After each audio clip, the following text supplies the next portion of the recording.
अस्सलामुअलैकुम। Horror stories के एक न्यू एपिसोड के साथ मैं हूँ मज़हर मलिक। कैसे हैं आप लोग? उम्मीद है खैरियत से होंगे। आज मैं आपको 3 दोस्तों की एक ऐसी सच्ची कहानी सुनाने जा रहा हूँ जो खौफनाक और भयानक होने के साथ साथ एक बहुत बड़ा मैसेज होगा सब सुनने वालों के लिए। ये कहानी है 3 दोस्तों की जिनके नाम थे कासिम, ज़ुबैर और अली। कासिम, ज़ुबैर और अली बचपन के दोस्त थे। वो एक ऐसी सोसाइटी में रहते थे जहां पे तकरीबन जितने भी घर बने हुए थे वो सारे बड़े बड़े घर थे, अमीर लोगों के घर। यूं एक ही सोसाइटी में रहने की वजह से बेशक घर किसी का एक गली छोड़ के था, किसी का 2 गली छोड़ के, लेकिन बचपन से ही ना सिर्फ उनके यहाँ दोस्ती हो गई बल्कि जिस स्कूल में पढ़ते रहे वो तीनों उस स्कूल की वजह से एक बेहतरीन दोस्त बन गए। यहाँ तक कि उनकी फैमिलीज़ भी अब एक दूसरे से बहुत अच्छी तरह पेश आती, इस अंदाज में कि उनकी फैमिलीज़ की भी आपस में दुआ सलाम हो गई थी इन बच्चों की वजह से। ज़ुबैर, कासिम, अली ना सिर्फ एक दूसरे के घर में आना जाना था बल्कि मुख्तलिफ जो सालगिरह का कोई भी इस तरह का प्रोग्राम होता तो फैमिलीज़ ना सिर्फ उस बच्चे बल्कि उसकी फैमिली को भी अपने घर में इनवाइट करती। यूं फैमिलीज़ का भी आपस में ताल्लुक बन गया। दोस्त हमेशा हम मिजाज होते हैं, लेकिन कुछ आदतें ऐसी होती हैं जो सब में मुश्तरका होती हैं और कुछ आदतें ऐसी होती हैं जो सब में नहीं होती। अली उनमें से एक ऐसा था जो लड़कियों से हमेशा दूर रहता था। उसको खौफनाक मूवीज देखने का बहुत ज़्यादा शौक था। हॉरर मूवीज, हॉरर ड्रामा जो भी उसको देखने को मिलता वो बचपन से ही शौक से देखता था। यूं ज़ुबैर भी खौफनाक डरावनी फिल्में, कहानियां अली की तरह बहुत ज़्यादा पसंद करता था, लेकिन वो बहादुर बहुत था, वो डरता नहीं था। यूं कहने को अली भी काफ़ी बहादुर था, इसलिए वो हॉरर मूवीज़ देखता था, स्टोरीज़ पढ़ता था। लेकिन कासिम उन दोनों दोस्तों का साथ देने के लिए उनके साथ कोई भी हॉरर मूवी देखने के लिए बैठ जाता था, लेकिन हकीकत में वो बहुत ज़्यादा डरता था। अब जहां काफ़ी बातें उनकी मुश्तरक थीं, वहीं पे बचपन से ही कासिम उसी महल्ले में रहने वाली एक लड़की जिसका नाम मदीहा था, जो काफ़ी खूबसूरत लड़की थी, वो बचपन से ही ना सिर्फ उसको पसंद करने लगा था बल्कि आते जाते गुजरते हुए मदीहा को देखता। और कुछ अरसे बाद मदीहा को भी महसूस हो गया था कि इस गली में रहने वाला अली आते जाते उसको बहुत घूरता है। यूं घूरने का सिलसिला इस अंदाज में शुरू हुआ कि मदीहा भी उस लड़के को फिर देखना शुरू हो गई। और ये देखने का सिलसिला इस तरह बढ़ा कि जब आमना सामना होता तो दोनों एक दूसरे को देखकर मुस्कुरा पड़ते। तभी अली ने एक दिन, कासिम ने एक दिन पहल की। कासिम ने मदीहा से कहा, क्या आप मेरी बात सुनेंगी? मदीहा, जो अब इतना अंदाज में, मैं अली कह गया माजरत के साथ, कासिम, जान चुकी थी कि कासिम शुरू से ही मुझे पसंद करता है, इसलिए आते जाते मुझे देखता है और तभी मैं भी उसको देख के मुस्कुराना शुरू हो गई हूँ। वो भी उसके लिए तैयार थी और बोली, जी बोलिए, क्या कहना है?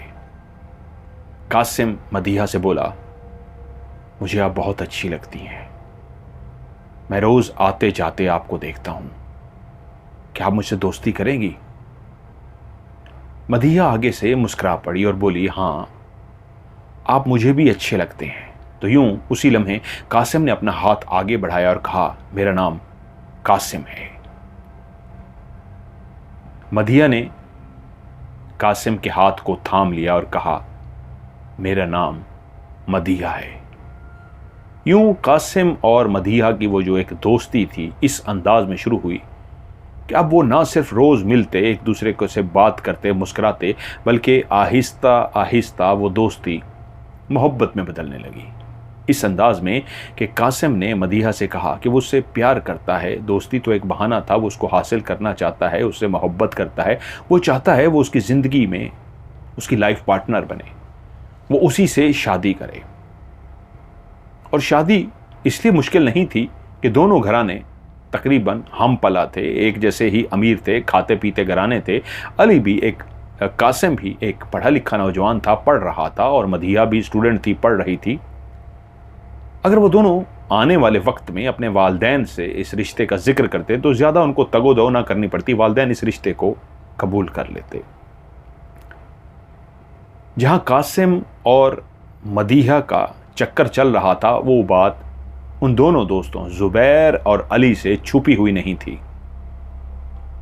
शुरू में जब ज़ुबैर, जो हकीकत में इन दोनों से ज़्यादा मुख्तलिफ शख्सियत का मालिक था, वो किसी भी लड़की को देखता उसके पीछे लट्टू हो जाता और उसके पीछे घूमना शुरू कर देता। उसकी पसंद ही सिर्फ लड़कियां थी, बचपन से ही उसको लड़कियों का शौक था, उनसे दोस्ती करना, उनके साथ घूमना फिरना, उनके साथ खाना, फ्लर्ट करना, ये उसकी एक आदत बन चुकी थी।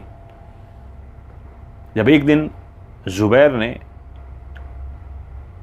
कासिम और अली के सामने ये शोखी छोड़ी कि अब मेरा नगला शिकार जो है वो मदीहा है, तो इससे पहले कि कासिम बोलता, जो उसके साथ ताल्लुक़ बना चुका था, अली बोल पड़ा, अरे भाई सुन, वो अब भाभी है, होने वाली भाभी। हमारा यार कासिम मुझसे पसंद करता है और कासिम उससे इजहार भी कर चुका है, वो भी कासिम को पसंद करती है। इसलिए भाई तू जिधर देखना चाहता है देख, उसको देखना छोड़ दे भाई, वो हमारी भाभी है।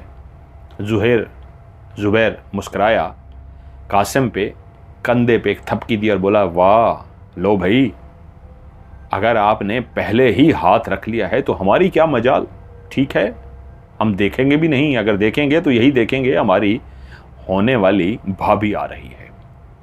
और अली बोला, वैसे भी यार तेरे पास लड़कियों की क्या कमी है, तेरा तो जीना उठना मरना सारा लड़कियां ही हैं, तुझे क्या परवाह। उसने कहा, हाँ ये बात सही है, लेकिन इसने पीस बड़ा ज़बरदस्त चुना है, मदीहा पे तो मेरी निगाह ही अब पड़ी है, वो तो बहुत खूबसूरत है, लेकिन भाई अब तो भाभी हो चुकी है। वो शोखी से मजाक से बोला, अब हम खूबसूरत हो या ना हो हम तो देख भी नहीं सकते। जहाँ दोस्त वो बैठते, ज़ुबैर अक्सर उनको लड़कियों के किस्से सुनाता और वो भी उसको छेड़ते, सुना भाई नया शिकार ढूंढा तूने, मजाक करते और मजाक में कहते, यार एक लड़कों की जो लैंग्वेज होती है, एक कांचा पीस ढूंढा है यार, क्या खूबसूरत लड़की है भाई, मैं तो देखते ही उस पर लट्टू हो गया, और वो कहानियां सुनानी शुरू कर देता। उम्र गुजरती रही, मिलते रहे, यहां तक कि वो अब तीनों जवान हो चुके थे, कॉलेज लाइफ के अंदर आ गए थे। कुछ अरसे बाद उनके पेपर होने वाले थे। इन दिनों में वो बहुत ज़्यादा पढ़ाई करने में मसरूफ़ थे। तभी एक दिन ज़ुबैर ने कहा, यार अम्मी अब्बू गांव जा रहे हैं। गांव में भी उनका एक बड़ा सा घर था, काफ़ी अमीर कबीर लोग थे, ज़मींदार लोग थे, पीछे से एक गांव से ताल्लुक़ था। शहर में अपनी बड़ी बंगला कोठी बना ली थी, लेकिन एक घर ज़बरदस्त किस्म का उनका गांव में भी था। अक्सर वो आते जाते रहते थे। तो इस दफ़ा 1 महीने जाने का प्रोग्राम था, तो ज़ुबैर ने फैसला किया था कि यार मैं भी उधर ही जा रहा हूँ। तो दोनों दोस्तों ने पूछा, कासिम और अली ने, कि यार तू उधर क्या करेगा। बोला, यार पढ़ाई भी कर लूँगा, और तू जानता है ना वहाँ पे मेरी दिलरुबा रहती है साजिदा, गाँव की वो मुटियार, गाँव की वो हसीनो जमील गोरी चिट्टी लड़की, यार क्या बात है, मैं तो असल में साजिदा के लिए जा रहा हूँ। वो दोनों साजिदा के बारे में जानते थे। ज़ुबैर जहाँ अपने इश्क के, अपने चक्कर देने के, माशके के उनको वाक़यात सुना था, वहाँ वो साजिदा के बारे में उनको बता चुका था कि पहली मुलाकात उसकी साजिदा से कैसी हुई थी। गांव में जब उसने पहली दफ़ा एक लड़की को जाते हुए देखा था तो हैरान रह गया था कि गांव में भी कोई लड़की इतनी खूबसूरत होती है। ज़्यादातर गांव की लड़कियों का रंग सांवला सा होता है, धूप में काम करने की वजह से। वो कौन सी क्रीमें लगाती थीं या अपने आप को धूप से बचाती थी, उनके तो काम ही धूप के होते थे, तो उनके रंग किसी का थोड़ा सा साफ भी होता तो धूप में काम करने की वजह से वो सांवला हो चुका होता, लेकिन वो लड़की पैदाइशी ऐसे गोरे चिट्टे रंग की मालिक थी। वो जितना धूप में फिरती उसका रंग काला ना होता, लाल सुर्ख हो जाता, गुलाबी हो जाता। और जब जुबैर ने साजिदा को देखा था तो तभी उसने ठान लिया था चाहे कुछ भी हो जाए साजिदा को वो अपने मोहब्बत के जाल में फंसा के रहेगा। वो जाल बिछाने के लिए हर वो झूठ बोलता था जो दोस्तों को बताता था, भाई मुझे लड़की को पटाना है, चाहे उसके लिए कुछ भी मुझे जाल बिछाना पड़े मैं तो बिछाऊंगा। वो झूठ बोलता, जो कुछ उसको करना पड़ता। तभी उसने साजिदा को भी जब देखा तो फिर उसका पीछा करना शुरू कर दिया। और एक दिन दरख्त की ओट इस तरह छुप कर बैठ गया, जानता था इस टाइम शाम को वो यहां से गुजरती है। वो इस अंदाज में बैठ गया कि वो जैसे ही उधर से उसको आती हुई दिखाई दी तो वो इस अंदाज में चलता हुआ सामने आया कि उसकी निगाह साजिदा पे नहीं पड़ी और वो जान के उससे टकरा गया। और एकदम से टकराते ही जहां वो एकदम से डर गई, ये भी डर गया और उससे बेइंतहा सॉरी करना शुरू हो गया कि मुझे नहीं पता था, मैंने आपको नहीं देखा, मैं अपने अनजाने में था। वो समझ गई कपड़ों से, लिबास से कि शहर से आया हुआ कोई बाबू है। तो उसने कहा ठीक है, मैं जानती हूं आपने देखा नहीं। लेकिन वो एकदम से बोला आप कौन हैं? अब वो एक गांव की शर्मीली लड़की इस बात को नहीं बताना चाहती थी, वो खुद ही बोल पड़ा मेरा नाम जुबैर है। उसने अपने बाप का नाम लिया कि आप उसको जानती हैं ना? वो बोली हाँ, मैं उनका बेटा हूं, वो घर हमारा है, ये ज़मीनें हमारी हैं। और अपना तारुफ कराना शुरू हो गया। वो लड़की समझ गई कि ये एक जिम्मेदार जो रहते तो शहर में हैं लेकिन इनकी ज़मीनें यहीं पे है, ये उनका बेटा है, अमीर कबीर फैमिली से। यकीनन सी बात है जब किसी गरीब लड़की की जो शक्ल सूरत की बहुत अमीर कबीर हो, उसके सामने कोई एक इंतहाई अमीर लड़का खड़ा बात कर रहा हो तो वो भी इम्प्रेस हो जाती है। तो वो भी उससे इम्प्रेस हो गई और यूं उसने कहानी सुनानी शुरू कर दी कि मुझे तो गांव की ज़िंदगी बहुत पसंद है, गांव का कल्चर बहुत पसंद है, गांव के लोग बहुत प्यार करने वाले होते हैं, गांव के लोग मेहमान नवाज होते हैं। मैं तो अपने मामा पापा को पहले ही कह चुका हूं मैं शादी करूंगा तो मैं गांव में ही करूंगा, गांव की किसी लड़की से करूंगा, ये तो बहुत खूबसूरत लोग होते हैं। और इस तरह की बातें करता गया। वो लड़की हैरान हो गई और उससे बोला यहाँ मेरा कोई दोस्त नहीं है, कोई मिलने वाला नहीं है, क्या आप मुझे गांव में घुमा सकती हैं, दिखा सकती हैं?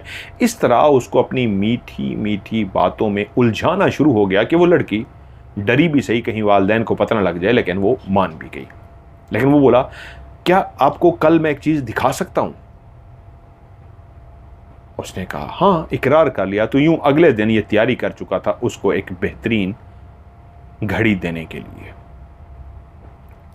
अगले दिन जब वो गरीब सी लड़की साजिदा उससे मिली तो उसने घड़ी निकाल के उसके हाथ पे बांधी। वो डर गई, उसने कहा नहीं नहीं नहीं, ये मैं नहीं ले सकती, ये तो मेरे वालिदैन को पता लग जाएगा। उसने बोला छुपा के रखना, ये मेरी तरफ से तुम्हें तोहफा है, तोहफे में कभी इनकार नहीं करते। फिर से उसको अपनी बातों में इस तरह कायल किया कि वो लड़की कायल हो गई और जुबैर से वो घड़ी ले ली। घड़ी क्या उस बेचारी ने ली, वो उसके जाल में फंस गई।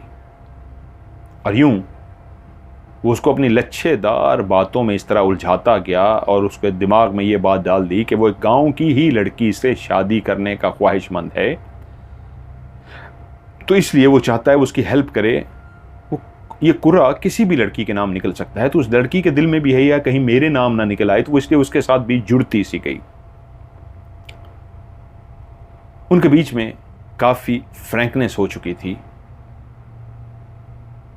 और जुबैर ने दोनों दोस्तों को बताया था इस दफ़ा, इसलिए वो ज़्यादा खुश था गांव जाते हुए कि पिछली दफ़ा वो उसको अपने जाल में मुकम्मल फंसाने में कामयाब हो गया था और एक लड़का जो लड़की से फ़ायदा हासिल करता है वो फ़ायदा हासिल कर चुका था।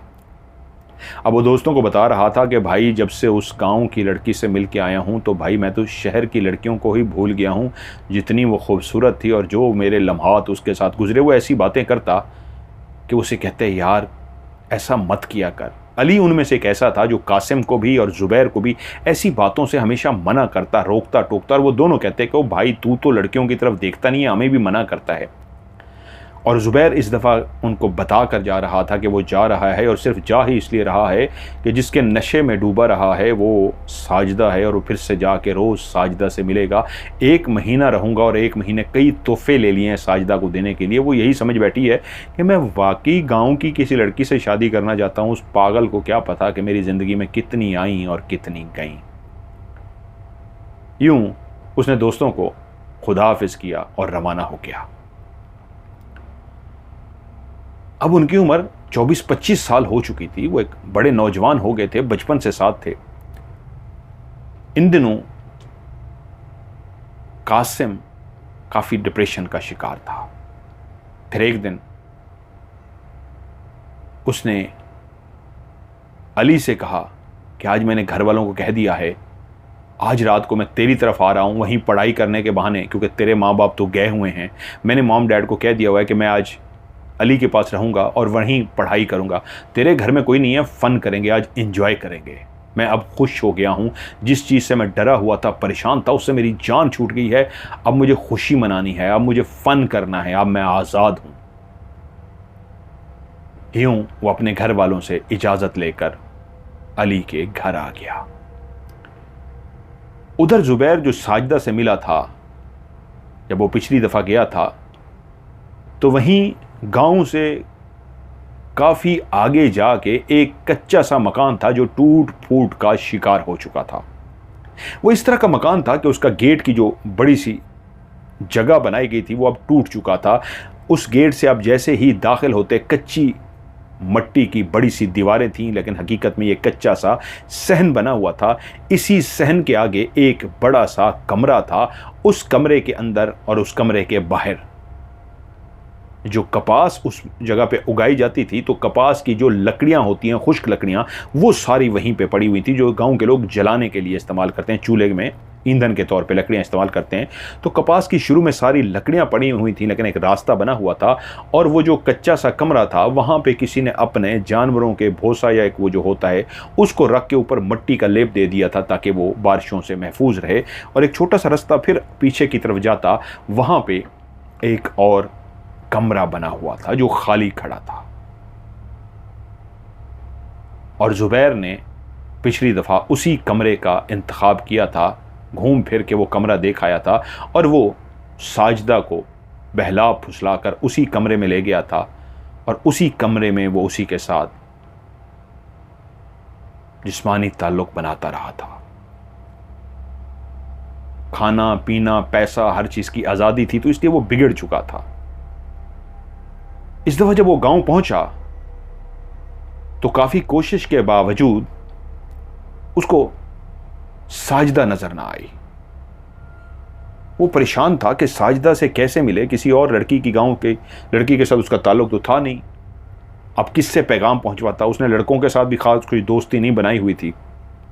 वो तो गांव बहुत कम जाता था, 1-2 दिन के लिए जाता था, वापस आ जाता था। वो तो साजिदा थी जिसको देख के वो रुक सा गया था और उसी के साथ रहता रहा था, ताल्लुक बनाता रहा था, यहाँ तक कि इतना कामयाब हो गया था कि उसके साथ जिस्मानी ताल्लुक हो गया। लेकिन वहाँ और तो किसी को नहीं जानता था। इस दफ़ा वो साजिदा को ढूंढता रहा, लेकिन साजिदा उसको नज़र ना आई। वो नहीं जानता था कैसे उस तक पैगाम पहुँचाए, कैसे उसको बताए कि मैं आ गया हूँ। पहला दिन, दूसरा दिन, चौथा दिन, 5वां, यहां तक कि 7वां दिन गुजर गया, अभी तक साजिदा नजर नहीं आई थी। अब वो परेशान था कि इस तरह तो महीना गुजर जाएगा, पता ही नहीं लगेगा, मेरे 7 दिन ज़ाय हो गए हैं। वो तो आया ही साजिदा के नशे में गर्क होके था कि एक दिन शाम के टाइम मायूस सा होके वो घर की तरफ लौटने लगा तो उसको सामने साजिदा खड़ी नजर आई। जैसे ही उसने साजिदा को देखा तो एकदम से खुश हो गया, लेकिन इससे पहले कि कोई देख ना ले उसने इधर उधर देखा तो कोई भी नहीं था। तभी उसने देखा साजिदा भी इधर उधर देख रही है, कोई देख तो नहीं रहा। तो साजिदा ने वहीं पे खड़े हुए उसको इशारा किया, बोलना नहीं, पीछे कोई है। वो समझ गया कि अकेली नहीं है, कोई ना कोई है। तो उसने उसको हाथों के इशारों से टाइम का बताया कि इतने टाइम बजे हम उस जगह पे मिलेंगे। तो उसने भी इशारों से उसको कहा वो वाली जगह, तो उसने कहा हाँ हम वो वाली जगह पे मिलेंगे। यकीनन कोई गड़बड़ हो चुकी थी जिसकी वजह से साजिदा अब शाम को नहीं निकलती थी। वो रात के टाइम उससे मिलने की बात कर रही थी। उसने कहा ठीक है, कल रात का तय हुआ था कि वो रात को 9 बजे उससे वहां मिलेगी। इससे पहले जब भी वो मिले थे शाम के टाइम या अंधेरा फैलते हुए मिलते थे, कभी रात को 9 बजे नहीं मिले थे। अगली शाम रात को 9 बजे वो पहुंच गया, लेकिन खूब अंधेरा हो चुका था। वहां पे कोई बिजली तो होती नहीं है कि कच्चे घरों के अंदर हो, उनके घरों में तो थी, लेकिन जिस जगह पे वो फिर रहा था वहां पे लाइटें तो नहीं थी। तो उसने हाथ में टॉर्च उठाई हुई थी। टॉर्च जला के चलता हुआ वो उसी बिल्डिंग के अंदर दाखिल हुआ तो लकड़ियां उसी तरीके पड़ी थी, और वो चलता हुआ जब आगे जाने लगा तो जब पहला कमरा आता था जिसके अंदर तूड़ी का सामान पड़ा हुआ था, उसके साथ एक छोटा सा रास्ता पीछे की तरफ जाता, पीछे एक कमरा था। जैसे ही वो उस छोटे से कमरे से गुजरने लगा तो उसके कानों में एक फुंकार सुनाई दी, एक सांप की फुंकार। और जैसे ही उसने सांप की फुंकार सुनी, नीचे टॉर्च मारी तो बिल्कुल नीचे एक सांप बैठा हुआ था। उस सांपों से, जिन्नात से, इस तरह की चीजों से डरने वाला बंदा नहीं था। उसने फौरी तौर से इधर उधर से कोई पत्थर उठाने की कोशिश की। उसको एक बड़ी सी ईंट नजर आई, उसने ईंट उठाई और निशाना लगाया। उसका निशाना सीधा सांप पे जाके लगा। उसके सर पे ईंट जैसे ही लगी तो सांप, जो काला स्याह सांप था, वो वहां पे तड़पना शुरू हो गया। उसने एक लकड़ी उठाई और उसको मारना शुरू कर दिया। उसने सांप को वहीं पे मार दिया। सांप कुछ देर तड़पता रहा, यहां तक कि सांप ठंडा हो गया। उसके बाद वो अंदर की तरफ गया, लेकिन अभी तक साजिदा अंदर नहीं आई थी। वो कुछ देर उसका इंतजार करता रहा। उसको बेचैनी होनी शुरू हो गई। वहां वो ज्यादा देर नहीं बैठ सकता था कि बजाय मैं यहां इंतजार करूं, बाहर खड़ा होकर इंतजार करता हूं। वो बाहर खड़ा होकर साजिदा का इंतजार करता रहा। जब वो नाउमीद हो गया, मायूस हो गया, साजिदा नहीं आने लगी, तो वो घर चला गया। अगले 2-3 दिन फिर साजिदा नहीं आई, ना उसका कोई पैगाम। उस दिन भी उसने इशारों में बात की थी जैसे कोई मौजूद था। अब जिस जगह पे उसने साजिदा को खड़े हुए देखा था तो उसने फैसला किया वहीं पे दोबारा जाता हूं, शायद दोबारा से नजर आ जाए। वो दोबारा से उसी जगह पे गया तो साजिदा वाकई उसको आती हुई नजर आई, लेकिन इस अंदाज में जैसे मुहतात अंदाज में वो चलती हुई आ रही थी। और जैसे उसको देखा तो रुक सी गई। अब वो उसको इशारों में कहना चाह रहा था, जो वो भी समझा पा रहा था या नहीं, कि भाई मैं इंतजार करता रहा, तुम आई नहीं। तो उसने कहा आज रात, यानी जो आज रात है, आज रात सेम 9 बजे वहां मिलेंगे। उसने कहा ठीक है। थोड़ी देर रह गई थी 9 बजने में। वो वहीं पे पहुंच गया, लेकिन अभी वो उस बिल्डिंग के करीब ही पहुंचा था कि उसको महसूस हुआ उसके पीछे एक फुंकार की आवाज सुनाई दी। उसने मुड़ के देखा तो एक काला स्याह सांप उसके पीछे पीछे चलता हुआ आ रहा था। वो एकदम से अलर्ट हो गया। सांप इस अंदाज में उठकर बैठ गया जैसे डसने का स्टाइल होता है। उसने पत्थर या कोई ईंट उठाने की, लकड़ी उठाने की कोशिश की। मुड़ के देखा सांप जा चुका था। उसने इस बात को इग्नोर किया, आगे की तरफ बढ़ा। जैसे ही उस गेट से दाखिल होने लगा, फिर से उसको सांप की फुंकार सुनाई दी। उसने मुड़ के इधर उधर देखा, सांप नहीं था, फुंकार क्लियर सुनाई दे रही थी। उसने इस बात को भी इग्नोर किया, और जैसे ही वो उसी जगह पे पहुंचा जहां पे उसने सांप को मारा था, तो उसी जगह पे ही एक काला स्याह सांप फन फैलाए बैठा था। उसने कहा लगता है इस जगह पे कोई काफी ज्यादा सांप है। उसने ईंट उठाई और जैसे ही निशाना लेके सांप को मारा तो ईंट सांप को लगने की बजाय सांप के आर पार हो गई, जैसे वहां पे सांप था ही नहीं। ईंट सांप को टच ही नहीं हुई, आगे जाके गिर गई। और वो हैरान हो गया, सांप अपनी जगह पे बैठा हुआ था, ऐसे जैसे उसका रास्ता रोक कर बैठा हो। अब उसने लकड़ी या डंडा उठाने की कोशिश की। एक बड़ी सी लकड़ी उसके हाथ लग गई। उसने जोर से दोनों हाथों से पकड़ के सांप को मारी। सांप को टच तक भी नहीं हुई, लकड़ी उसके आर पार गुजर गई। जब लकड़ी उसके आर पार गुजर गई, उसने 2-3 दफा चोट मारी, लेकिन हर दफा लकड़ी उसके आर पार गुजर जाती। वो डर सा गया, डरने वालों में से नहीं था, लेकिन डर सा गया। उसने लकड़ी फेंकी और भाग गया। लेकिन जब घर पहुंचा तो उसको अपने ऊपर शर्म सी आई कि ये मैंने क्या किया है, मैं डर क्यों गया हूं। उधर से दिन जाए हो रहे थे, साजिदा से वो मिल नहीं पाया था। उसने फैसला किया कल मैं फिर जाऊंगा, सांप होगा तो भाड़ में जाए, मुझे क्या करना है। उस पे तो गुनाह सवार था। शाम को उसी जगह पे गया तो साजिदा पहले से मौजूद थी और उसको इशारों में गिला कर रही थी कि मैं कल रात को वहां इंतजार करती रही, तुम आए ही नहीं हो।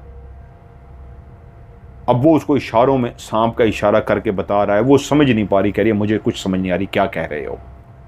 तो इतनी देर में ऐसा लगा कोई पीछे से आ गया है, उसको जल्दी से इशारा किया साजिदा ने, आज मिलेंगे, कि आज रात मिलेंगे, और चली गई। वो समझ गया आज रात मुलाकात होगी। उधर दूसरी तरफ जुबैर चला गया था अपने गांव। कासिम और अली, जहां पे कासिम खुशी खुशी अली के घर रहने के लिए गया था, तो वहीं पे अली एक सीडी पे हॉरर मूवी लेके आया था। अब वो दोनों सीडी पे हॉरर मूवी देख रहे थे। कासिम इंटरेस्ट नहीं ले रहा था, लेकिन उसके दिल रखने के लिए मूवी देख रहा था। अली इसको कहता जा रहा था, मुझे पता है तेरा दिल नहीं है, लेकिन यार बड़ी ज़बरदस्त हॉरर मूवी आई है, इसलिए मैं कह रहा हूं। जब उसने देखा कि कासिम का इंटरेस्ट नहीं है, उसने मूवी को रोक दिया और कहा, अच्छा बता तू कुछ कहना चाह रहा है, बात क्या है, तू खुश किस बात पे है? उसने कहा, यार तू जानता है ना मैं मदीहा से कितना प्यार करता था, लेकिन वो मेरे गले पड़ गई थी।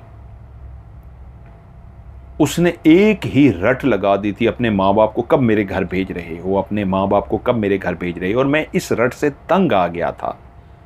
यार मैंने कहाँ अभी शादी करनी है, मेरे ख्वाब हैं, मेरे बहुत बड़े बड़े ड्रीम हैं, मैंने बाहर जाना है, वेल सेटल होना है, बाहर की लाइफ को एंजॉय करना है, मैं कैसे अभी से शादी करके इस झंझट में फंस जाऊं?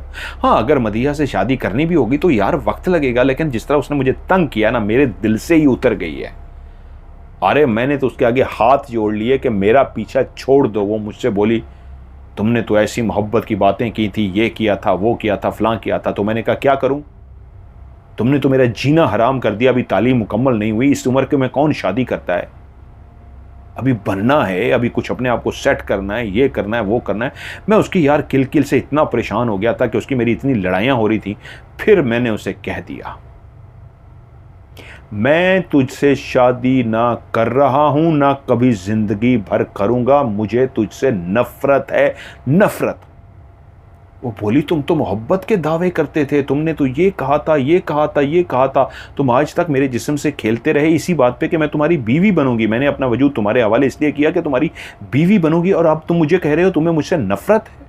मैंने कहा हाँ, तुम मुझे इतना मजबूर ना करती तो शायद मैं तुमसे ही करता, लेकिन अपनी तालीम मुकम्मल करने के बाद मैं बाहर जाता, बहुत कुछ करता, लेकिन अभी से इतना रट लगा ला के सच्ची बात यह है तू मेरे दिल से उतर गई है। यार अली तुझे सच कहूं, मैं उसको दिल से उतारना नहीं चाहता था, लेकिन उतर गई मेरे दिल से, वैसे ऐसे उतर गई जैसे कभी कुछ थी ही नहीं। तो वो मुझे डराने लगी। जब उसने मुझे डराने की कोशिश की तो मैंने उसे कहा, डरना तो तुझे चाहिए, तेरे बहुत से सबूत मेरे पास ऐसे हैं कि अगर वो सबूत मैं बाहर फैला दूं तो मेरे लिए तो मसला नहीं होगा, मैं लड़का हूं, तेरी जिंदगी जरूर खराब हो जाएगी, कोई भी तुझसे शादी भी नहीं करेगा। मेरा क्या है, मैं तो बाहर जाके शादी कर लूंगा, मेरे लिए एक से बढ़ के एक रिश्ता। इस माशरे में लड़के का गुनाह नहीं माना जाता, लड़की गुनहगार मानी जाती है। और तू जानती है कितनी तस्वीरें और वीडियोस मेरे पास तेरी हैं, वो बाहर निकल गई तो तू किसी को मुंह दिखाने के काबिल नहीं रहेगी। खबरदार आज के बाद मुझे फ़ोन किया तो, खबरदार आज के बाद मुझसे बात की तो, ये आज हमारा आखिरी दफ़ा आमना सामना हो रहा है। मैं तुझसे नफ़रत करता हूँ, तेरा चेहरा भी नहीं देखना चाहता। जा, मरना है जाके मर, मेरी तरफ से कल नहीं मरना, आज मर जा, आज भाड़ में जा, लेकिन मुझे कॉल ना करी। यार मैंने तो उसे कह दिया, लेकिन मैं बड़ा परेशान था, लेकिन आज हफ्ता हो गया है उसकी कॉल ही नहीं आई। वो लगता है डर गई है, उसने मेरी जान छोड़ दी है, मेरी जिंदगी अजाब की हुई थी, रोज फोन कर, रोज फोन कर, रोज फोन कर, मेरी जिंदगी उसने अजीरन कर दी थी। भाई मेरी जिंदगी सुकून में आ गई, अब तो कोई टेंशन ही नहीं है भाई, मैं तो रिलैक्स हो गया हूं। अच्छा पिछले दिनों मैं तुझसे पूछ भी रहा था और तू मुझे जो नहीं बता रहा था वो यही बात थी, इसी वजह से तू डिप्रेशन का शिकार था। और यार तुझे मैं कैसे बताता, तुझे मैं बताता भी तो तू लेक्चर देना शुरू कर देता, नहीं यार यूं ना कर, तू ना ऐसी अम्मा बन जाती है, कुछ जैसे दादी अम्मा लेक्चर नहीं देती, ऐसे ही तेरे फजूल के लेक्चर शुरू हो जाते हैं। तो मैं पहले ही परेशान था, तेरे लेक्चर सुनने के मूड में नहीं था, इसलिए मैंने तुझे नहीं बताया। लेकिन अब मेरी जान छूट गई है, इसलिए मैं तुझे बता रहा हूँ। अली उससे बोला, कासिम तू मेरा दोस्त है, मैं तुझे जानता हूँ, तू दिल का बुरा नहीं है, लेकिन तूने ये ज्यादती की है।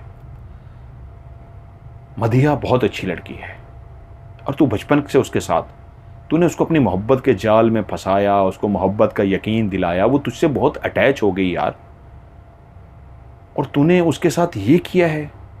हम तो उसको भाभी समझना शुरू हो गए थे कि वही हमारी भाभी होगी, क्योंकि तूने उस लड़की के सिवा, ये भी सच है, किसी और को देखा तक भी नहीं, किसी की तरफ नहीं देखा। तो अब ये क्या कर दिया तूने? उसने कहा यार बस ना, अब इस टॉपिक पे मुझे बात नहीं करनी, मेरे फोन पे उसकी कॉल नहीं आती, मैं शुक्र है उसके झंझट से आजाद हो गया हूं। वो मूवी देखने फिर से शुरू हो गए। कोई रात के 1:45 बजे का टाइम था। कासिम के फोन की घंटी बजी। कासिम के मोबाइल पे जैसे ही नंबर शो हुआ तो एकदम से चौंक पड़ा। उसने मूवी को पॉज किया। अली बोला, यार देख उसकी कॉल आ रही है, तूने उसे झाड़ पिलाई है, तूने उसे डांटा है, क्या कुछ कहा है भाई, पता नहीं उसके दिल पे इस वक्त क्या गुजर रही है। रात के इस वक्त अगर कॉल कर रही है ना भाई, उठा ले उसकी कॉल। पता नहीं क्यों मेरे दिल को कुछ हो रहा है, उस बेचारी के साथ बहुत बुरा हुआ है यार, भाई तू उठा ले, कोई बात नहीं, उठा ले, तू परेशान ना हो। उससे में उसने फ़ोन उठाया और कहा, हेलो, हाँ बोल, क्या बोलना है। चुप करके कुछ देर सुना, लेकिन एकदम से उसके चेहरे पे खौफ सा आ गया। ये क्या कह रही है तू? मैं डरने वाला नहीं हूं, तू मुझे नहीं डरा सकती ना मैं डरने वाला हूं। लेकिन उसकी आवाज़ की बुखलाहट, हकलाहट, हकला के जिस तरह बोल रहा था, अली को महसूस हो गया कि कासिम ने यकीनन परली तरफ से जो बात सुनी है, कासिम डर गया है, कुछ तो गड़बड़ है। उसने कुछ देर फ़ोन सुना, उसके बाद फ़ोन बंद कर दिया। अली बोला, क्या हुआ है कासिम, सब खैरियत है? मुझे डरा रही थी। डरा रही थी? कैसे? मुझे कह रही थी तू मुझे मारना चाहता था ना, आके मार दे मुझे, आके मार दे मुझे। तो मैंने कहा मैं क्यों मारूं तुझे? तो बोली, मैं तेरा इंतजार कर रही हूं, कब्रिस्तान आ जा। अभी नहीं आ सकता, अगर अभी नहीं आ सकता तो कल आ, मैं कल कब्रिस्तान में इंतजार करूंगी। जब तू कब्रिस्तान में दाखिल होगा तो सीधा आ जाई, जहां पे एक बड़ा सा पीपल का दरख्त है, वहां से राइट मुड़ जाई और सीधा एंड पे आ जाई। एंड पे एक घना सा दरख्त लगा होगा, एक ही अकेला घना सा दरख्त होगा, बाकी छोटे छोटे दरख्त हैं। उसी दरख्त के नीचे ही मेरी कब्र है, मैं वहां तेरा इंतजार कर रही हूं, आ, वरना मैं आ जाऊंगी। यार जब वो ये बात कर रही थी ना, अजीब व गरीब सी आवाजें आ रही थी। उसने पता नहीं कोई मुझे डराने के लिए कोई म्यूजिक इस तरह का प्ले कर रखा था या क्या, अजीब व गरीब सी, जैसे कुछ ना चीजें लड़ती हैं आपस में, गुराती हैं, बोलती हैं, ऐसी आवाजें आ रही थी अजीब सी, मुझे डरा रही है। अली ने एक कहका लगाया कि तू डर भी गया, तेरी आवाज कपकपा रही थी, तू खौफजदा हो गया था। तुझे उसने कहा है कब्रिस्तान अभी आ भी नहीं आ सकता, तो तू कल आ, और वो कब्रिस्तान में तेरा इंतजार कर रही है। यार मदीहा तो इतनी डरपोक सी लड़की है, वो कहाँ तुझे कब्रिस्तान बुला रही है? उसने तुझे डराने की कोशिश की है। जहाँ मैं भी जानता हूँ, जुबैर भी जानता है, तू फट्टू है, तू डरता है, तो उसको भी पता है तू डरता है, तो इसलिए वो तुझे डरा रही है कब्रिस्तान से। यार डर मत, छोड़ उसकी बात को, मूवी देख। कासिम बोला, नहीं यार कुछ तो गड़बड़ है। जिस तरह की आवाज़ें आ रही थी और जिस तरह वो कॉन्फिडेंस से बोल रही थी ना, इस तरह बोलती नहीं है। उसका कॉन्फिडेंस देख के मैं चौंक सा गया हूँ। अली बोला, अरे क्या करना है, कब्रिस्तान जाना है, चल कल मैं तेरे साथ बाइक निकाल के उधर ही चलूँगा, जाके देख ली कब्रिस्तान, बड़ा डरा रही है, मैं चलूँगा तेरे साथ, अब ये बोर मत कर यार, मूवी देख। उन दोनों ने मूवी लगा दी। मूवी लगा के वो सो गए, लेकिन शायद कासिम सही तरीके ना सो सका। डरपोक तो वो पहले से था, और अली जान चुका था, वो मूवीज़ देखते हुए भी बहुत ज़्यादा डरता था और इस तरह के एक फ़ोन कॉल सुन के तो वैसे ही डर गया था। जो पिछला हफ्ता डरा रहा था कि मदिया कुछ उसको कह ना दे, उसके वालिदैन को ना बता दे, ये ना कर दे, वो ना कर दे, जब उसको पता लगा मदिया का कोई फ़ोन नहीं आया तो बहुत खुश हो गया था। लेकिन अब मदिया का इस तरह का फ़ोन आया था कि उसको डर लग गया था। जब वो सुबह हुई तो उससे बोला, उठ भाई, घर में कोई भी नहीं है जो नाश्ते के लिए हमें जगाएगा या हमें नाश्ता बना के देगा, अम्मी अब्बू सारे गए हुए हैं, उठ नाश्ता करें और उसके बाद, बल्कि चल यार, नाश्ते के बाद सीधा कब्रिस्तान ही चलते हैं, चल तेरा मैं खौफ भी निकाल दूं, मैं रात देखता रहा हूं, मेरी आंख खुलती थी, तू जाग रहा था। वो उसको छेड़ता रहा। दोनों ने नाश्ता जैसे कैसे बनाया, नाश्ता किया, घर से बाइक की चाबी निकाली, रवाना हो गए। उधर जैसे ही वो निकले, अली के फ़ोन की घंटी बजी। उसने बाइक साइड पे जाके बाइक को रोका, जेब से फ़ोन उठाया तो उसके पापा की कॉल थी। अली बेटा किधर है? उसने कहा पापा मैं अभी बस घर से निकला हूँ, सब खैरियत है। उन्होंने बताया यार मेरे दोस्त हैं, उनका एक्सीडेंट हुआ है, तो फौरी तौर पे तुम अस्पताल पहुँचो, हम लोग भी अस्पताल हैं। इन दोनों ने बाइक भगाई, वहाँ से सीधे उसी अस्पताल पहुँच गए। तो उसके डैड ने कहा तुम्हें इसलिए बुलाया है कि यहाँ पे खून तो मौजूद है, लेकिन डॉक्टर कह रहे हैं कि कोई हमें ताज़ा फ्रेश खून चाहिए, ब्लड बैंक से नहीं लेना, ताज़ा निकाल के लगाना है। तो अली बोला पापा मैं तैयार हूँ, मैं अपना दे सकता हूँ, और अगर ज़्यादा है तो मेरा दोस्त भी साथ है, हम दे सकते हैं। उन्होंने कहा नहीं, एक बोतल काफ़ी है। फौरी तौर पे अली की बोतल निकाली गई और अली बाप को परेशान दे के, माँ को परेशान दे के वहाँ पे रुक गया उनके साथ। ज़ुबैर भी, कासिम भी रुक गया। सामान लेना देना, खाना पीना, चीज़ें ये करते रहे। शाम तक वो जो मरीज़ थे उनके दोस्त अब्बा के, उनकी हालत बहुत बेहतर हो गई। अब्बा ने कहा अब सब ठीक है, तुम्हारी जितनी ज़रूरत थी, हेल्प की ज़रूरत थी, वो तुमने भाग दौड़ की, क्योंकि वहाँ पे सामान लेके आना, ये करके आना, सीढ़ियाँ चढ़ना उतरना वालिद के लिए मुश्किल था, तो उन्होंने अली को बुला लिया था। और उधर वो दोनों पहुँच गए थे। कंपनी करते रहे, रात हो गई, शाम हो गई, अब अंधेरा फैल गया। उन्होंने कहा उनकी तबीयत बेहतर है बेटा, तुम जाओ, तुम्हारी तालीम का हर्ज हो रहा है, पढ़ना है तुमने। दोनों जैसे ही निकले तो अली बोला यार अब तो शाम हो गई है, लेकिन उधर ज़रूर जाना है, मैं तेरा खौफ ज़रूर दूर करूँगा, फिर हम वापस आएंगे। भाई इस तरह नहीं रहा तो फिर रात को तू टेंशन में रहे और तू पढ़े भी ना और मूवी भी ना मेरे साथ देखे भाई। अभी कासिम बोला यार रात हो गई है। तो कह रहा क्या हो गया, कब्रिस्तान ही है, हमने मर के नहीं जाना, सारी दुनिया वहीं पे जाती है, तो क्या होगा, मुर्दे उठ के तुझे खा जाएंगे। उसको इस तरह की बातें करता हुआ बाइक दौड़ाता हुआ कब्रिस्तान के अंदर पहुंच गए। कब्रिस्तान में कहीं कोई लाइट नहीं जल रही थी, हर तरफ कच्ची पक्की कब्रें बनी हुई थीं और उनके दरमियान में झाड़ियां उगी हुई थीं और दरख्त लगे हुए थे। दरख्त उस वक्त एक भयानक मंजर पेश कर रहे थे। कुछ दरख्त तो ऐसे थे जिनके पत्ते, जिनकी टहनियाँ, जिनकी छाँव काफ़ी ज़्यादा थी, और कुछ इस तरह के टुंडे मुंडे दरख्त थे जिनकी टहनियाँ कटी हुई थीं, जिनके पत्ते तक नहीं थे। वो एक भयानक सा मंजर पेश कर रहे थे। ज़ुबैर जो मूवीज़ को देख के, कासिम जो मूवीज़ को देख के डर जाता था, उसके दिल में इतना खौफ हुआ कि वो बाइक चलाते अली से बोला यार वापस ना चलें प्लीज़, मुझे डर लग रहा है, मेरे दिल को कुछ हो रहा है। अली ने आहिस्ता से बाइक चलाते हुए कहा भाई मुझे पता है तू पहले से ही डरपोक है, इसमें ऐसी कौन सी बात है, लेकिन मैं तेरे साथ हूँ यार, तू डर क्यों रहा है, तू अकेला थोड़ा जा रहा है, डरने की कोई बात नहीं, मैं तुझे इसलिए ही लेके आया हूँ, तू एक दफ़ा देख ले, कुछ भी नहीं है। कल तेरी हालत ख़राब हो गई थी भाई, और मदिया इधर कब्रिस्तान में क्या कर रही होगी, कौन सी कब्र, क्या तू आके खड़ा होके एक सेकंड के लिए देख, वापस चले जा ताकि मुतमईन हो जा। कहाँ बताया था उसने उसको फिर से बताया ऐसे ऐसे। उसने कहा हाँ मुझे याद आ गया।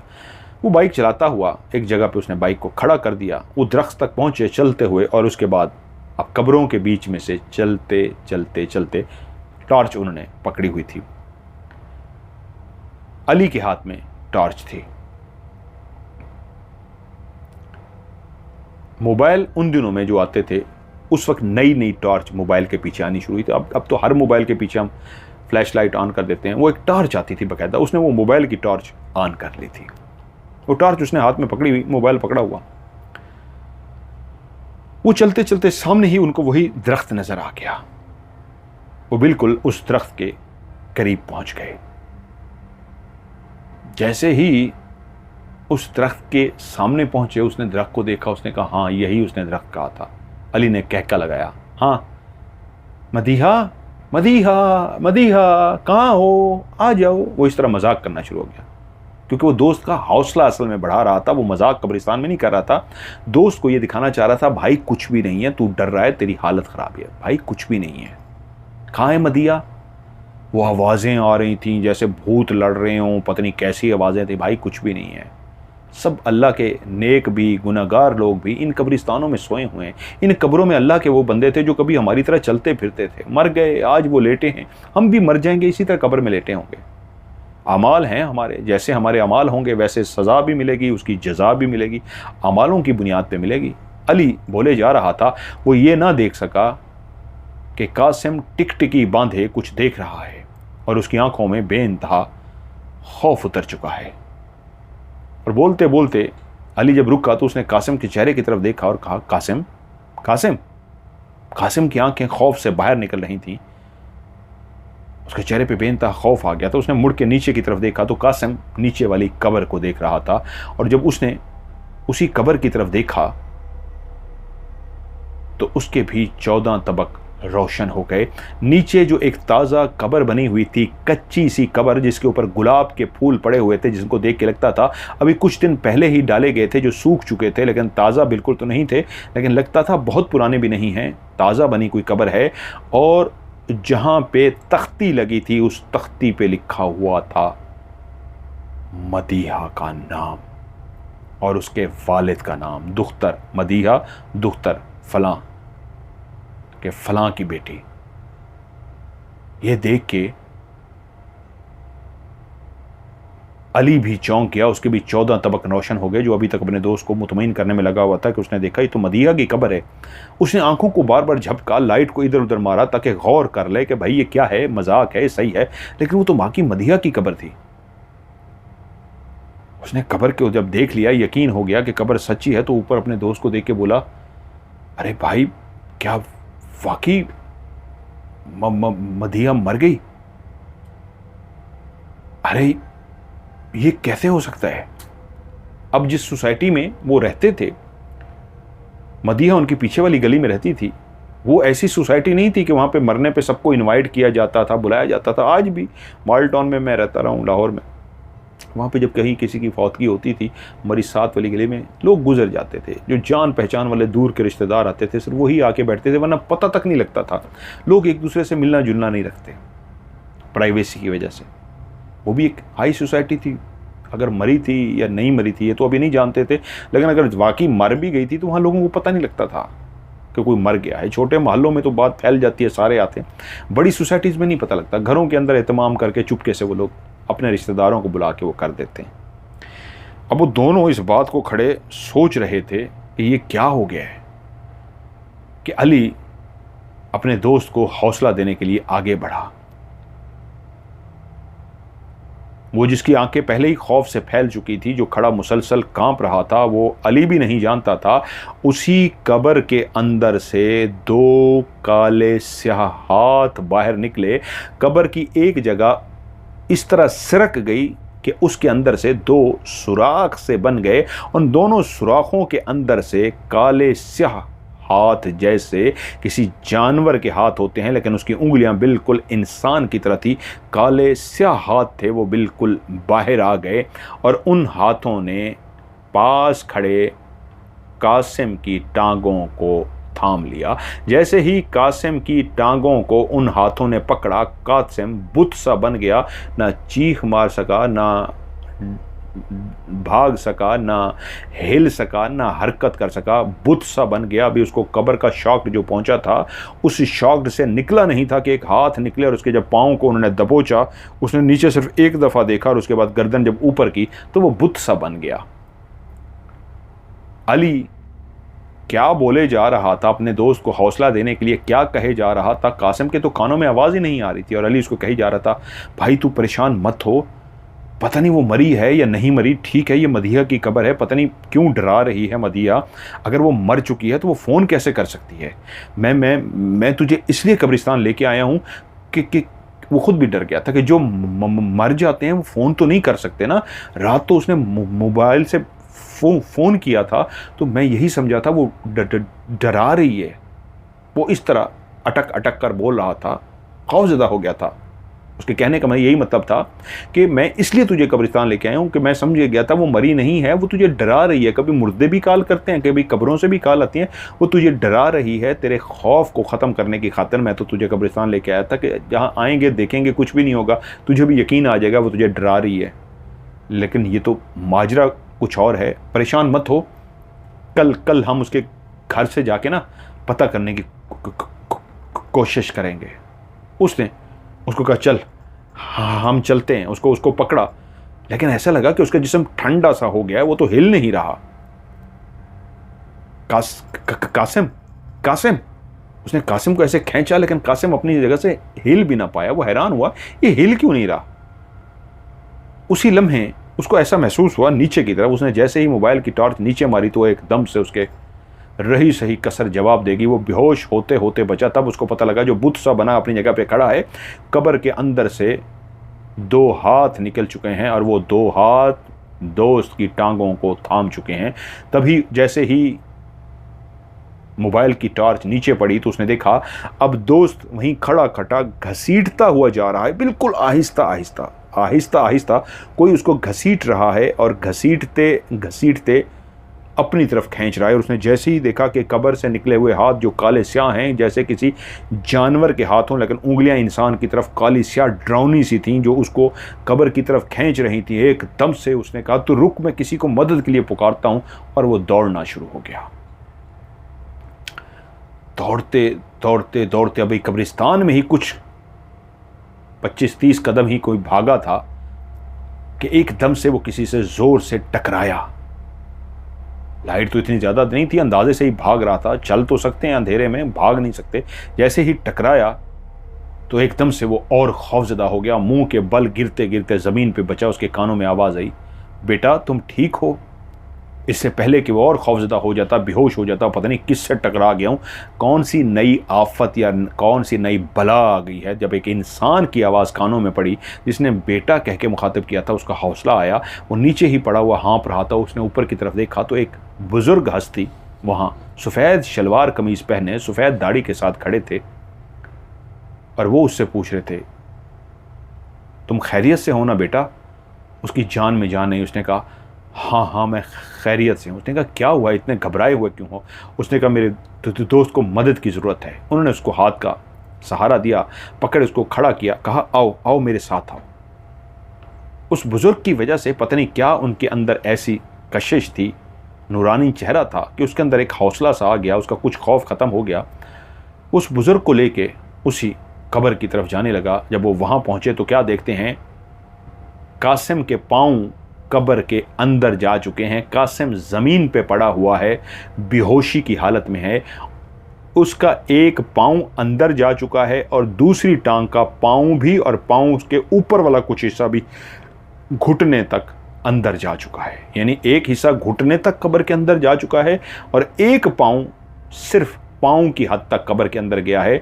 शायद वो जब ज़मीन के बल गिला था, जो टांग उसकी सीधी थी वो घुटने तक कब्र के अंदर चली गई थी। जो टांग उसकी बेंड हो गई थी, मुड़ गई थी, उसका सिर्फ पाँव जा सका था। बुज़ुर्ग जैसे ही पहुँचे उसी वक्त उन्होंने जाते ही ऊंची आवाज़ में कुरान मजीद की तिलावत पढ़नी शुरू कर दी और दिल ही दिल में कुछ पढ़ते रहे, यहाँ तक कि जैसे ही पढ़ने का अमल शुरू हुआ तो कासिम जो आहिस्ता आहिस्ता कब्र के अंदर जा रहा था वहीं पे रुक गया और उसके बाद बोले, खींचो इसको मेरे साथ। डरते डरते उस बुज़ुर्ग की वजह से अली ने भी अपने दोस्त को खींचना तो था, थामना तो था। अपने दोस्त को कैसे वो मरता हुआ देख सकता था। उसको जोर लगा के खींचा गया। जैसे कैसे उन्होंने जोर लगा के खींच तो लिया, वो हाथ तो कब्र में वापस चले गए, लेकिन एक टांग जो घुटने तक थी और एक पाँव जो टखने तक था वो कब्र के अंदर जा चुका था। कासिम जो पहले ही बेहोश था, उसका खून निकल रहा था। दोनों ने उसके वजूद को कपड़े से बांधा, उसको जल्दी से उठाया और भागे। कासिम अस्पताल में दाखिल हो चुका था, वो बेहोश था। उसके वालिदैन को इतला कर दी गई थी। एक ऐसा खौफनाक भयानक वाकया हो चुका था जिस पे किसी का यकीन करना नामुमकिन था। लेकिन क्योंकि वो बुजुर्ग वहाँ मौजूद थे, उन्होंने भी इस बात की गवाही दी थी, तो इसलिए कासिम के वालिदैन को इस बात का यकीन आ गया था। और अली इस बात पे हैरान था कि जब रात को कब्र से मदीहा की अगर कॉल आई थी, जिसको वो मजाक समझ रहा था कि वो डरा रही है, तो उस बात पे जब उसने फ़ोन बंद कर दिया था तो उसने कहा था अच्छा तू रुक, मैं अभी मदीहा को फ़ोन करता हूँ, तुझे डरा रही है। तो उसने मदीहा का नंबर मिलाया था 2-3 दफ़ा, लेकिन आगे से मदीहा ने नंबर बंद कर दिया था। उसने कहा देख झूठ बोल रही है, तुझे डरा के नंबर बंद कर गई है। और अगले दिन जब वो अस्पताल चले गए थे, दिन की रोशनी में वो जाना चाहते थे, जब वो अस्पताल चले गए थे और शाम हो गई और अली के बाप ने कहा बेटा अब तुम जाओ, वो जैसे ही निकले थे तो उस वक्त भी उनका इरादा नहीं था कब्रिस्तान जाने का, लेकिन फिर से कासिम के नंबर पे फ़ोन आ गया था कि बस डर गए, डरपोक, तुमने तो आना था, मैं तो इंतज़ार करती रही सारा दिन, तुम आए नहीं, अब आओ ना, मैं तुम्हारा इंतज़ार कर रही हूँ, तुम ना आए तो आज रात को फिर मैं आऊँगी, अगर मैं आ गई तो फिर बहुत बुरा हो जाएगा, इसलिए बेहतर है, मुझे डर लग रहा है, मैं अकेली हूँ, आ जाओ। जब उसने ये फ़ोन सुन के ये बात बताई अली को कि इस तरह उसने फ़ोन करके कहा, तभी उसने गुस्से में कहा था यार तुझे डरा रही है, चल अभी चलते हैं।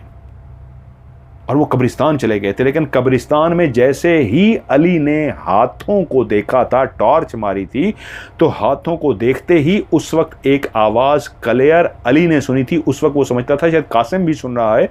कासिम तो बेहोशी की हालत में खड़ा था जब उसके पाँव को पकड़ा गया था, लेकिन अली की कानों ने क्लियर आवाज़ को सुना था, कासिम मुझे बहुत डर लग रहा है, यहाँ बहुत घुप अंधेरा है, तुम मेरे पास आ जाओगे तो फिर मुझे डर नहीं लगेगा, आओ मेरे पास आओ। और तभी उसी लम्हे उन दोनों हाथों ने खड़े हुए कासिम को, जो खड़े खड़े बेहोश हो चुका था, अपनी तरफ खींचना शुरू कर दिया था।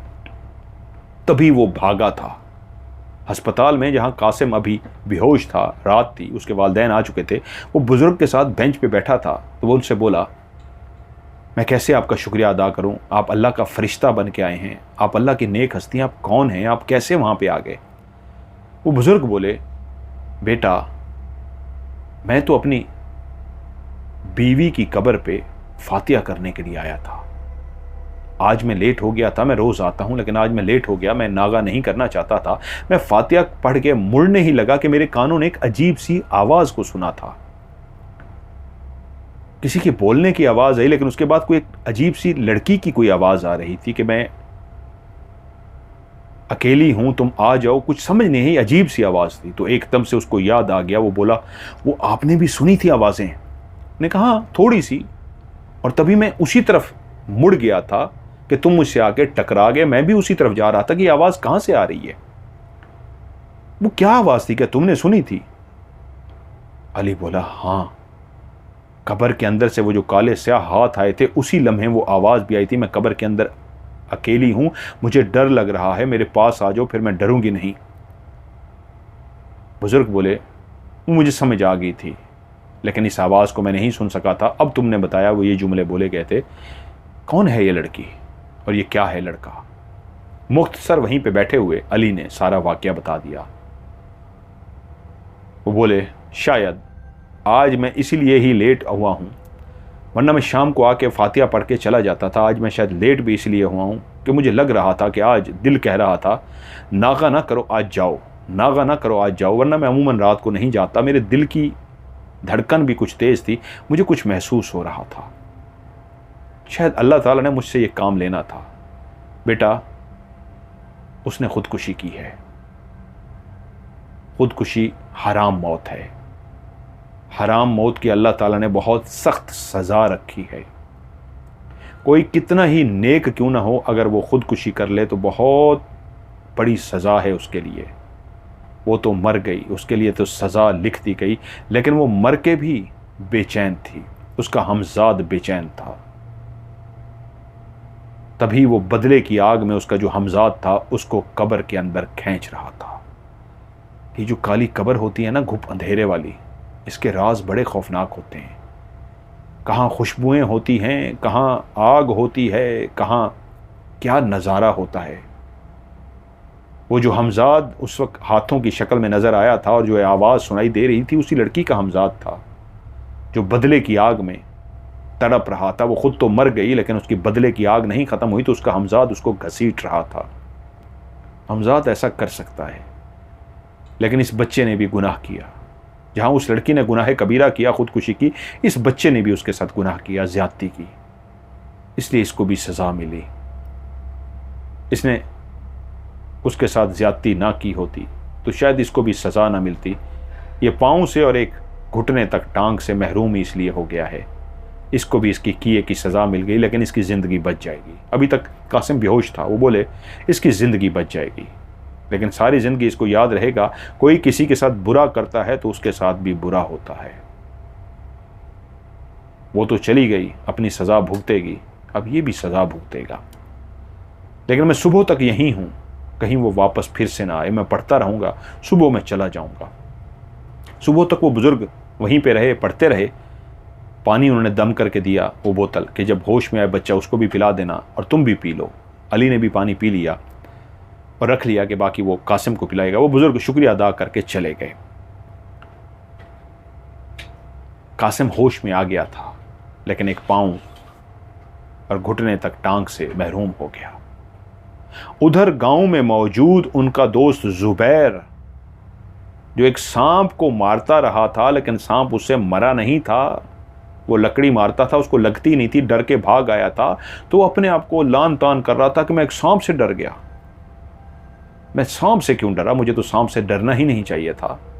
मैं आज जाऊंगा, अगर सांप होगा तो मैं उसको मारूंगा नहीं, उस पर मैं पेट्रोल डाल के आग लगा दूंगा, उसको जला दूंगा, उसको रास्ते से हटा दूंगा और जाके साजदा से मिलूंगा। वो अपने साथ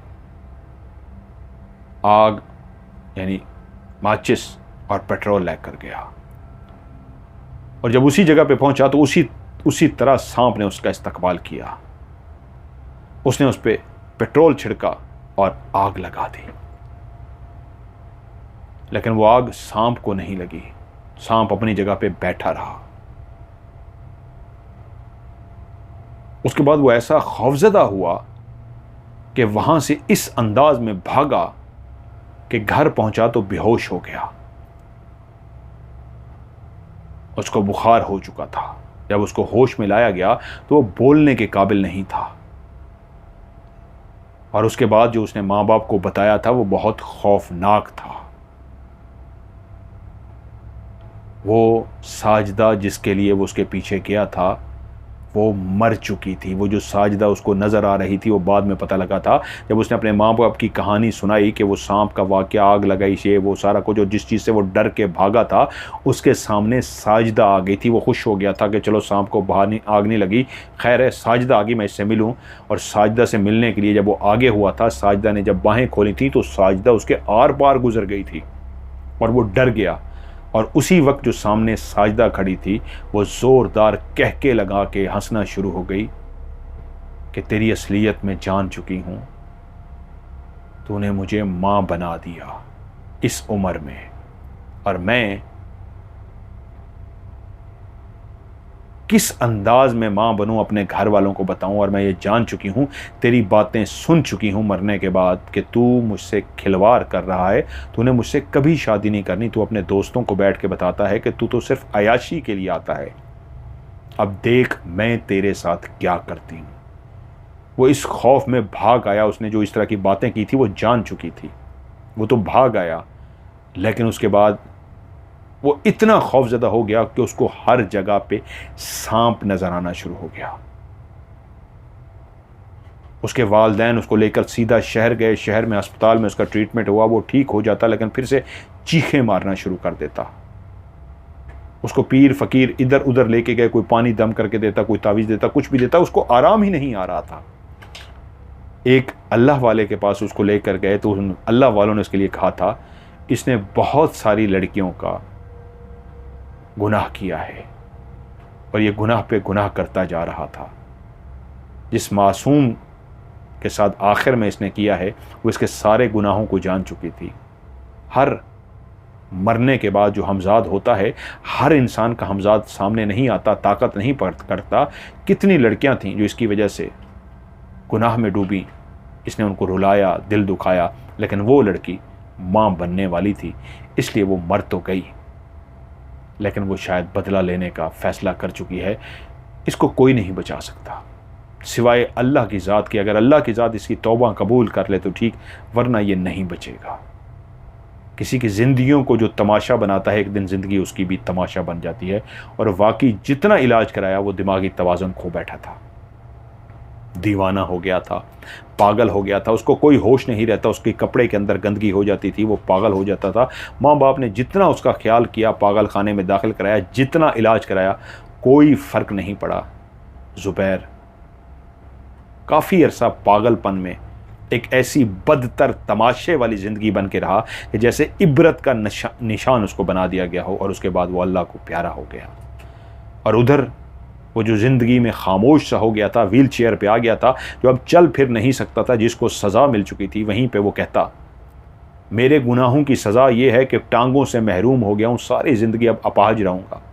जबकि ये वही अली था जो सबसे ज़्यादा कसरती जिस्म का मालिक था। जब वो जिम के अंदर जाके अपना जिस्म वर्जिश करता, बॉडी बिल्डिंग बनाता, बॉडी बिल्डिंग बना के अपने जिस्म को दिखाता, तो सारे उसके जिस्म पे अश अश कर उठते। क्या खूबसूरत उसने जिस्म बनाया था। अब वो अपना जिस्म किसी को नहीं दिखा सकता था, वो माजूर हो चुका था, व्हील चेयर पर आ चुका था।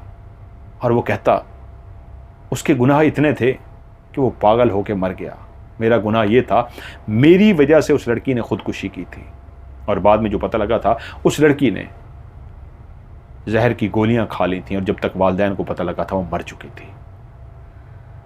वो नहीं उस कहानी से वाकिफ थे कि क्यों मरी है, क्या हुआ है, कोई नहीं जानता था। लेकिन अली और कासिम जानते थे, इसलिए कासिम जब तक जिंदा रहा वो यही बात करता रहा, मेरे गुनाहों की मुझे सज़ा मिली है, मेरे अब जीने का कोई मकसद नहीं है। काफ़ी अरसा वो ज़िंदा रहा, लेकिन बेमकसद सा अपने आप को समझता रहा। फिर एक दिन आया, वो भी इस दुनिया से चला गया। अली जो अकेला रह गया था, जिसके दो दोस्त, ज़ुबैर पागल होके मरा था और कासिम अपाहज होके मरा था, उसने फ़ैसला किया कि मैं इस कहानी को ज़रूर बताऊंगा। नाम बदल के, अता पता बदल के, शहर बदल के, इस कहानी को बताने का सिर्फ यह मतलब यह है, खुदारा किसी की ज़िंदगी को तमाशा मत बनाएं, किसी के साथ झूठे मोहब्बत के दावे करके उसकी इज्जत से मत खेलें।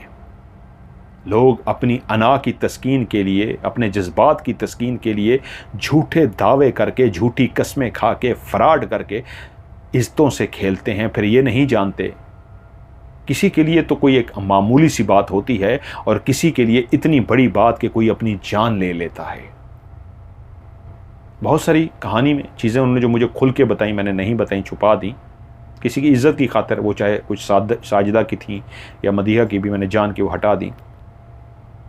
लेकिन एक बात ज़रूर जो शेयर करने वाली थी वो यही थी, ये सबक है सब सुनने वालों के लिए, और अपने बच्चों को भी कहानी सुनाएं। कब आप रब की पकड़ में आ जाएं, किस बात पे आ जाएं, इसलिए दिल को मत दुखाया करें। दिल को दुखाने के 1000 तरीके हैं, ये भी एक दिल को दुखाने का तरीका है, दूसरे भी कई तरीके हैं दिल को दुखाने के। इसलिए दिलों को दुखाने से बचें, किसी का दिल ना दुखाएं। कब आप रब की पकड़ में आ जाएंगे आप सोच भी नहीं सकते। इसलिए तो मैं बार बार कहता होता हूँ, love for all, hated for none. मोहब्बत सब के लिए, नफ़रत किसी के लिए भी नहीं। नफ़रत का मतलब यही है हम दिल दुखाते हैं, ये सोचे बगैर के मज़हब के नाम पे, दोस्ती के नाम पे, रिश्तेदारी के नाम पे, किसी नाम पे भी हम दिल दुखा देते हैं। दिल मत दुखाया करें, दिलों में रब बसता है। उम्मीद है इस कहानी को भी लाइक करेंगे, इस वीडियो को भी लाइक करेंगे, दोस्तों के साथ शेयर करेंगे, और नीचे ज़रूर लिखेंगे कमेंट्स में कि ये आपको कहानी कैसी लगी।